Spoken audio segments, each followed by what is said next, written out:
Hello and welcome back to the Listening Lounge. My name is Nick Day, CEO of 𝐥𝐢𝐤 Recruitment Group, specialist payroll and HR recruiters. Today I'm joined by Human Resources Director, Lisa Haggar. And Lisa is a strategic and innovative HR executive. She always seems to be helping, coaching or advising others, especially on LinkedIn. And quite frankly, her energy seems to be limitless. It's clear to me she's highly skilled in developing HR visions and initiatives that really do improve performance. They really do improve growth and employee engagement.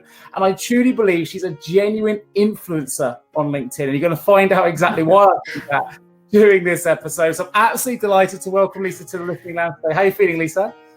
Good morning. Thank you. That's a great intro. I need to have you as my PR. Because I should say congratulations were in order, because I did read on LinkedIn this week, you've just secured a brand new head of HR role. And I know as a recruiter, just how tough it can be for many individuals out there at the moment trying to find new positions. So I think it makes sense to lead with this as my first question. Mm-hmm. What advice would you give to the people out there at the moment that are desperately seeking a new opportunity? Yeah, like you say, it's been really interesting, and there's been some highs and there's been some definite lows, and hence the reason why I can help other people, because I've very, very recently walked that journey. But the advice is most of the people, especially kind of at my level, etc., all of them have said one thing, which they haven't got the job from clicking on a job advert. Every single one has come back and said they've got it from their network. And this is. So whilst I put myself out there and I have an opinion and I get involved and I, be a bit controversial, contemporary, a little bit sassy at times, because I reflect my true personality in what I post, and because the authenticity is important. That's actually how I met who I'm going to join next.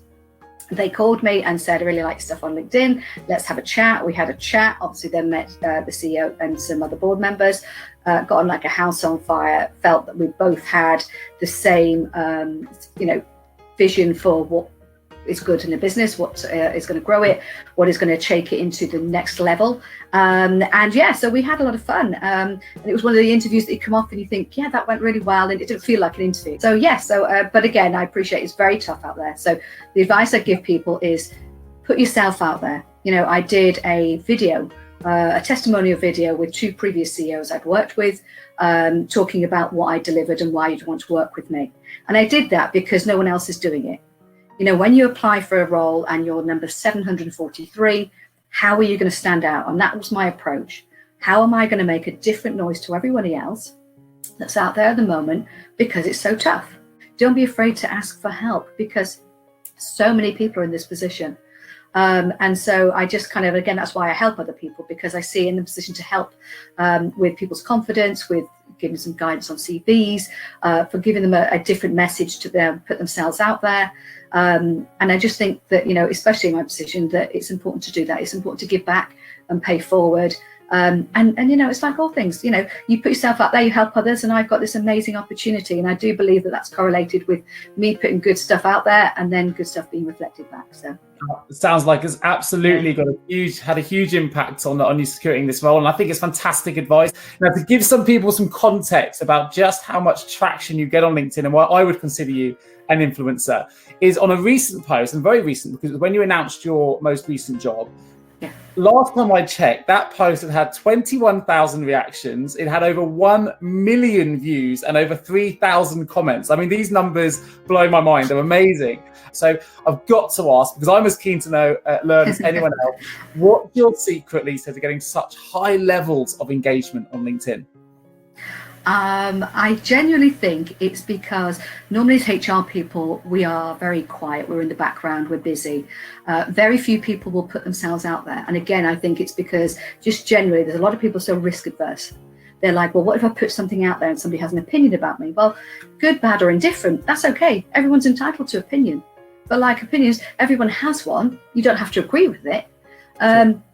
And so I like to I put myself out there in terms of my career, my personality, the thing I think HR should be doing differently. So my messages resonate with so many people who are thinking it, but aren't brave enough or courageous enough to put themselves forward in that.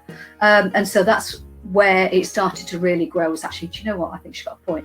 For example, I use the I put a post out there to talk about, let's have walk-in interviews. Let's stop interviewing people in a long, dark office where people have to do that walk of shame going into the interview, have the interview, feel uncomfortable, and then walk of shame afterwards. Let's remember we're dealing with human beings, and it's stressful enough going for an interview, especially when things are happening right now where there's so few jobs and so many people looking. Everybody's extra anxious. So it's like, well, let's find an environment where people are at their best. So those types of posts, people start to really get behind and get excited about. And my impact is like, well, if I can change one person's thinking, and even though if I had hundreds of people disagreeing with me, that's okay. If I managed to change that one person's thinking, then for me, it's been worth it. And I have a lot of fun with it. I have a lot of fun. I put my personality out there. I'm usually more of personal stuff at the weekends, a little bit of sass, a little bit of cheek, a little bit of flirting, all of the things that I'm known for, but because that's my personality, I'm a lot of fun. And I work at pace, and I just think that I love what I do. And my mantra every day is go mad, which stands for make a difference. And so I try to do that, not only for myself, but to impact others to do the same. And I just think HR's got so many things it can add. And I think we're hiding and we're too submissive. And so I think that's why it does so well, simply because I have a voice where many haven't and haven't before. I think you're absolutely right. And it's worth me adding here because you have done so much for other people. So a lot of your work, which is creating engagement, it's not just about, in my view, creating reaction and showing your personality. Part of your personality has been helping others, doing so much pro bono support for people who are struggling with anxiety, struggling with mental health due to the crisis, due to being out of work. And I think you've been a real shining light during that time. And I appreciate that as a recruiter because I know how much work is involved. I know how critical that work is. So I'm going to make a little thank you for the work you've been doing so far. It's been really valuable, and I think it's no surprise to me you've got the engagement you get because of the work we do. Well, my last question, I want to bring it back to HR because you are an HR director with huge credentials, a brand new job. So if you could change one thing about human resources, Lisa, what would it be and why? If I could change one thing, again, I think it's about a lot of perception. Perception is the biggest killer in our industry, because a lot of it is wrong, and don't get me wrong, some of it is right and does need to change.